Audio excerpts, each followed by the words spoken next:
نحمدہ ونصلی ونسلم علی رسولہ الکریم اما بعد فاعوذ باللہ من الشیطان الرجیم بسم اللہ الرحمن الرحیم۔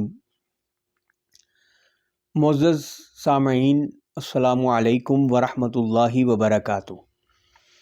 ملکی حالات اس وقت بہت زیادہ پستی کا شکار ہیں۔ من حاصل قوم ہم بحیثیت پاکستانی اور بحیثیت مسلمان اس درجہ تنزلی کا شکار ہیں کہ ہمیں ہماری معیشت سنبھالنے کے لیے تمام دوسرے ممالک سے، کچھ دوست ممالک سے اور کچھ دوسرے ممالک سے قرضہ لینا پڑ رہا ہے۔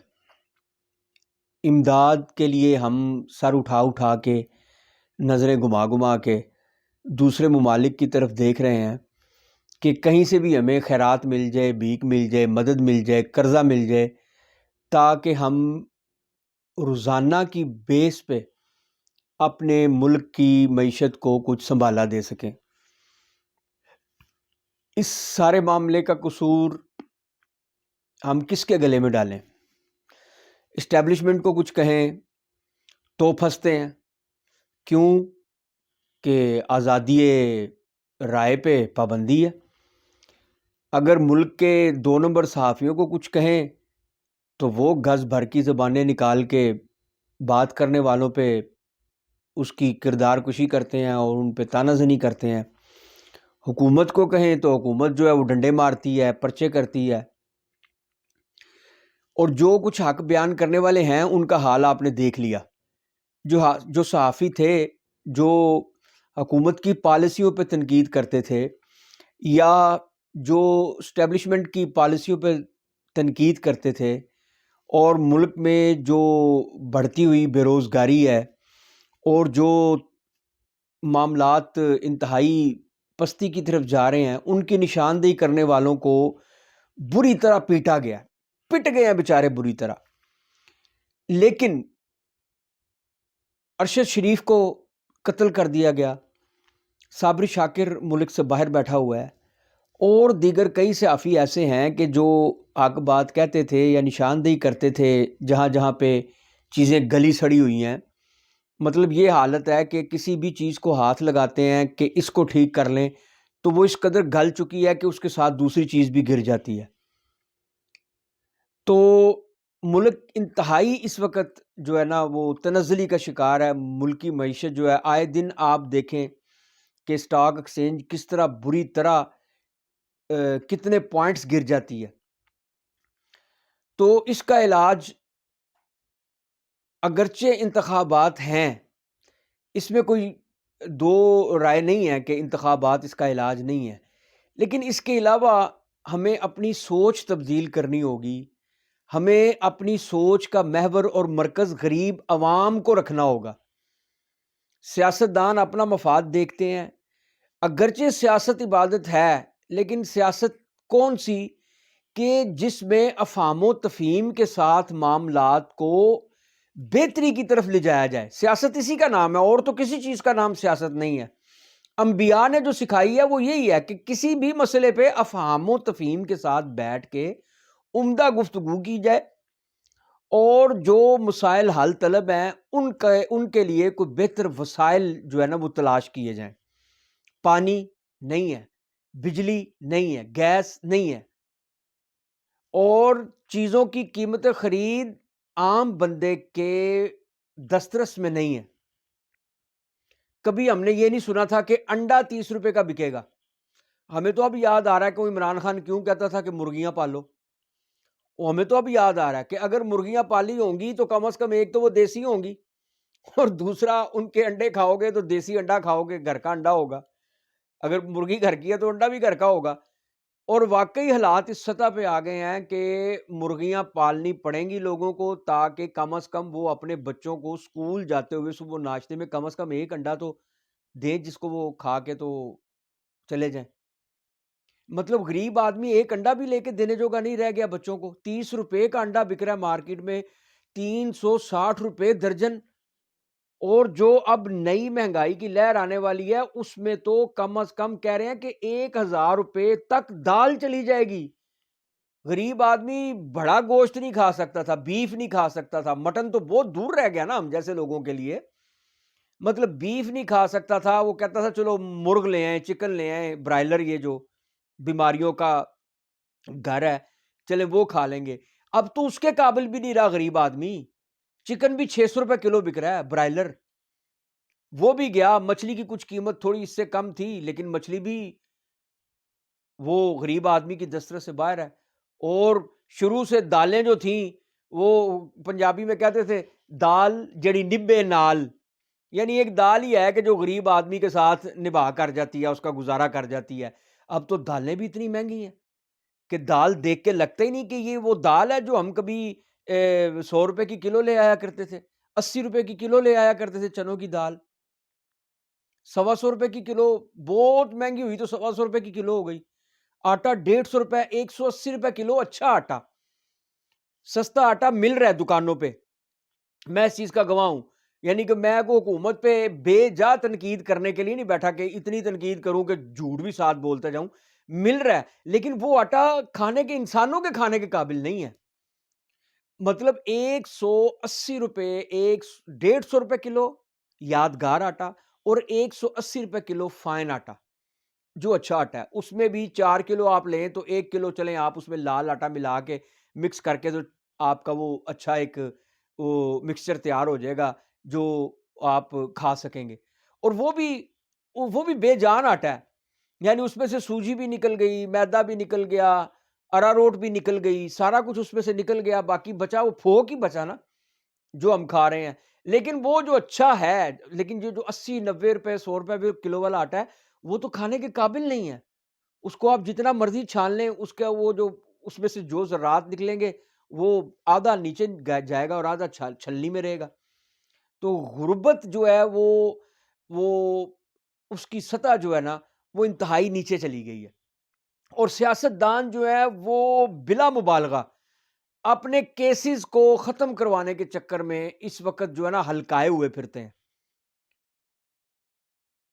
ایک تو ہے کہ عوام پسند کرے، ووٹ ڈالے اور اپنے پسندیدہ حکمران کو لے کے آئے اوپر، اور پھر اس کے بعد بھگتے کہ بھی تم نے خود سلیکٹ کیا تھا، تم نے خود ووٹ دے کے اس کو الیکٹ کیا ہے تو اب یہ جیسا بھی ہے اس کو بھگتو.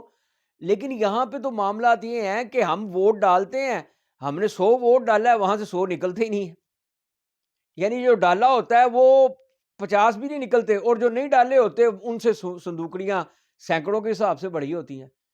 مطلب عوام کے ہاتھ میں کچھ نہیں رہ گیا سوائے موت کے، معاذ اللہ استغفر اللہ، سوائے خودکشی کرنے کے عوام کے ہاتھ میں کچھ بھی نہیں رہ گیا. تو یہ وہ ظلم ہے کہ جو حکمرانوں کی موت بھی جو ہے نا وہ بھی رسوا کرے گا. یعنی قبر تو بعد کے معاملات ہیں نا، برزخ کے معاملات بعد کے ہیں. ان کو موت بھی گھٹ گھٹ کے آئے گی، پھنس پھنس کے آئے گی. مطلب اللہ نے اگر تمہیں کرسی عطا کی ہے، اللہ نے اگر تمہیں منصب عطا کیا ہے، اللہ نے تمہیں اگر اقتدار عطا کیا ہے، تو عادل حکمران جو ہے وہ تو اللہ کا سایہ ہے زمین پہ. یار پہلے جو لوگ تھے، جو پہلے حکمران تھے، کیا وہ انصاف نہیں کرتے تھے؟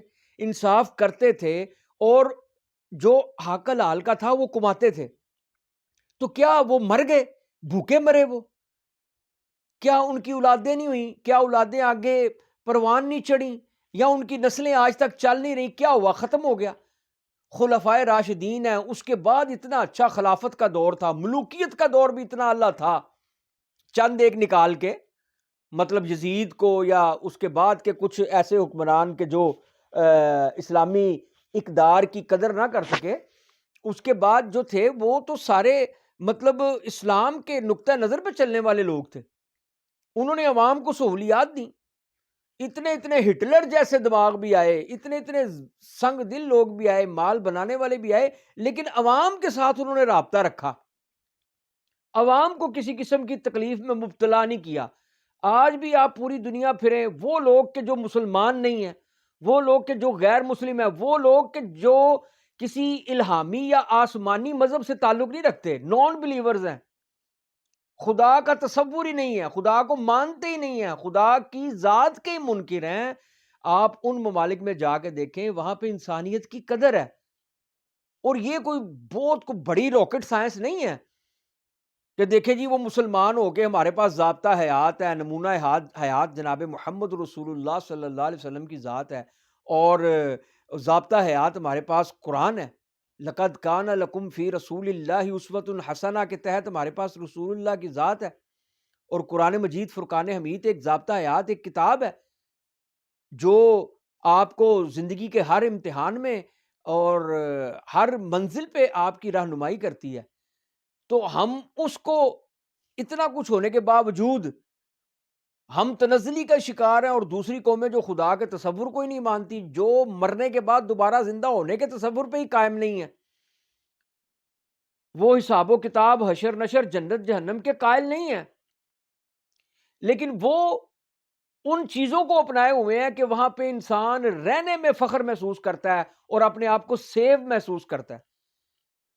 پاکس پاکستان کے حکمرانوں نے اس ملک کو اس درجہ نیچے پھینک دیا ہے کہ یہاں سے کم از کم 7.5 لاکھ لوگ تقریباً 7-8 مہینوں میں بیرون ملک چلے گئے ہیں، سرمایہ دار یہاں سے چلے گئے ہیں، وہ دوسرے ممالک میں جا کے سرمایہ کاری کر رہے ہیں۔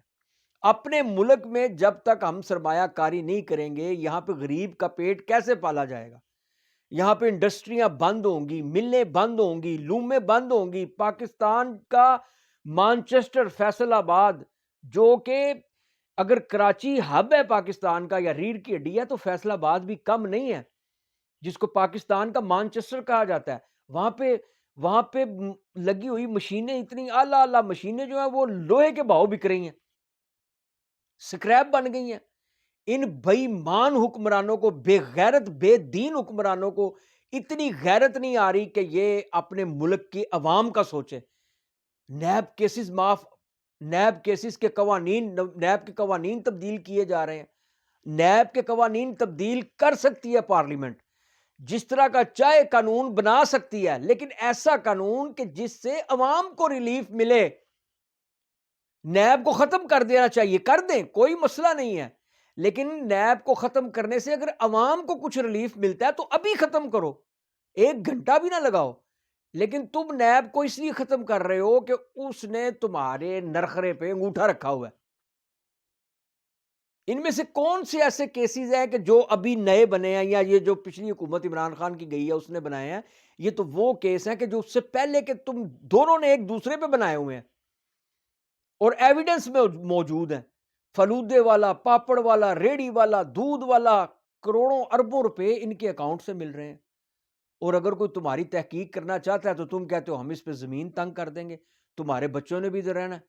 بغیر تو تم خود دیکھو کہ تمہارے ساتھ پوری دنیا میں کتنی بری ہو رہی ہے۔ مطلب اگر ایک شخص یہاں سے لندن چلا گیا، لندن جا کے بھی وہ اپنے گھر سے نہیں نکل سکتا۔